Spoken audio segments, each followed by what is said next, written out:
So how can you tell if you suffer from muscle imbalances? Dr. Stark demonstrates. All right, Eric. Today we're going to talk about your muscle imbalances and the problems they're causing you now and the problems they're going to cause you in the future.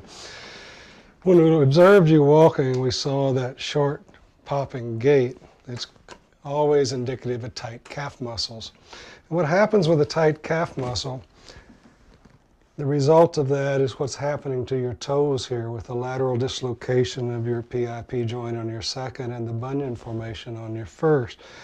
So I'm going to show you what should happen. When you hit the ground, you turn down and in, you pronate. But as your leg comes over your foot, if your calf muscle allows you to, you're supposed to pick your arch back up and realign your knee before your heel comes off the ground. If you hit the end of that calf muscle too soon and come up early, you jam the joint and you end up having to spin off your foot. So you'll see people walking with that little spinning stride. And that's when you put so much pressure on these joints that you stretch the ligaments and start to dislocate the joints.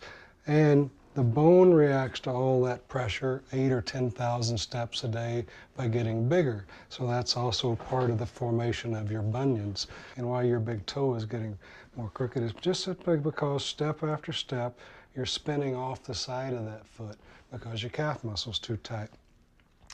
With your calf muscle that tight, and coming off the ground early, your groin muscles, your adductors become too tight.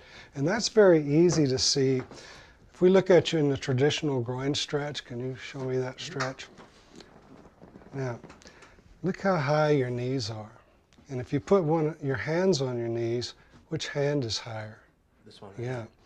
Now, that means that your left groin muscles are tighter than your right, and they're both too tight. So they're going to pull your knee in and your hip forward when you're walking or running. So you end up with knee and hip stress. And as tight as you are, I wouldn't be surprised if you have had some groin problems over the years. Which I have. Yeah.